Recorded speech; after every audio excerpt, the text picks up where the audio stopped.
ಮಹಿಳಾ ಸರ್ಕಾರಿ ನೌಕರರು ಅಥವಾ ಪಿಂಚಣಿದಾರರು ತಮ್ಮ ಸಂಗಾತಿಯ ಬದಲಿಗೆ ತಮ್ಮ ಮಗು ಅಥವಾ ಮಕ್ಕಳಿಗೆ ಈ ಒಂದು ಪಿಂಚಣಿ ಬರುವ ಹಾಗೆ ಮಾಡಬಹುದಂತೇಳಿ ಸರ್ಕಾರ ಈ ಮಂಜೂರು ಮಾಡಿ ಅಂತೇಳಿ ಎಲ್ರಿಗೂ ಹೇಳಿದೆ ಅಂತಲೇ ಹೇಳ್ಬೋದು.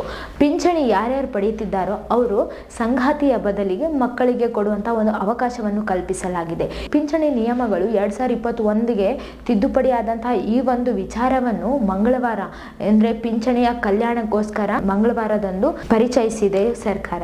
ಯಾರಾದರೂ ಸಂಗಾತಿಯ ಬದಲಿಗೆ ಮಕ್ಕಳಿಗೆ ಸಲ್ಲಿಸುವಂತಹ ಸಂದರ್ಭಕ್ಕಿಂತ ಮೊದಲು ಅವರೇನಾದರೂ ಮರಣ ಹೊಂದಿದ್ರೆ ಅದಕ್ಕಿಂತ ಮೊದಲು ಅವರು ಪಿಂಚಣಿ ಯಾರಿಗೆ ಬರಬೇಕಂತ ಹೇಳಿ ಆ ಒಂದು ಲೆಟ್ರಲ್ಲಿ ಬರೆದು ಇದು ಪಿಂಚಣಿಯ ಕಚೇರಿ ಇರ್ತದಲ್ವ ಆ ಒಂದು ಕಚೇರಿಗೆ ಹೋಗ್ಬಿಟ್ಟು ಲೆಟ್ರನ್ನ ಬರೆದು ಅಂದರೆ ಲಿಖಿತ ಮನವಿಯನ್ನು ಸಲ್ಲಿಸಬೇಕಾಗುತ್ತಾ. ಈಗ ಸಂಗಾತಿಯ ಬದಲಿಗೆ ಮಕ್ಕಳಿಗೆ ಕೊಡ್ಬೇಕಂತ ಹೇಳಿ ಒಂದು ಪಿಂಚಣಿಯ ತಿದ್ದುಪಡಿ ಬಂದಿದೆ ಅಲ್ವಾ, ಇದ್ರ ಬದಲಾಗಿ ಅಂದರೆ ಅವರಿಗೆ ಮಕ್ಕಳಿಲ್ಲ ಯಾರು ಕೂಡ ಅಂತ ಸಂದರ್ಭದಲ್ಲಿ ವಿಧುರರಿಗೆ ಪಾವತಿಸಬಹುದಾಗಿದೆ ಅಂತ ಹೇಳಿ ಕೂಡ ಸರ್ಕಾರ ತಿಳಿಸಿದೆ ಅಂತಾನೆ ಹೇಳ್ಬೋದು.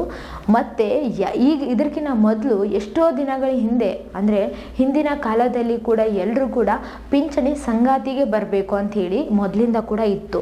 ಯಾರು ಕೂಡ ಏನೇ ಆಗಲಿ ಅವರಿಗೆ ಅವಾಗ ಪಿಂಚಣಿ ಗಂಡನಿಗೆ ಆಗಲಿ ಹೆಂಡತಿಗಾಗಲಿ ಇದೇ ಥರ ಆಗ್ತಿತ್ತಲ್ವ, ಸಂಗಾತಿಗೆ ಬರ್ತಿತ್ತಲ್ವ.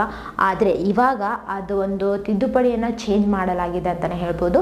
ಮಕ್ಕಳಿಗೆಲ್ಲ ಮಗುವಿಗೆ ಆ ಒಂದು ಪಿಂಚಣಿ ಬರುವ ಹಾಗೆ ಮಾಡಬಹುದಾಗಿ ಅವರೇ ಮಂಜೂರು ಮಾಡಬೇಕು ಆ ಒಂದು ಲೆಟ್ರನ್ನು ಅಂತ ಹೇಳಿ ಸರ್ಕಾರ ತಿಳಿಸಿದೆ. ಇದೇ ಥರ ಮತ್ತಷ್ಟು ವಿಡಿಯೋಸ್ಗಾಗಿ ನಮ್ಮ ಚಾನಲನ್ನು ಲೈಕ್ ಮಾಡಿ, ಶೇರ್ ಮಾಡಿ, ಸಬ್ಸ್ಕ್ರೈಬ್ ಆಗಿ. Thank you.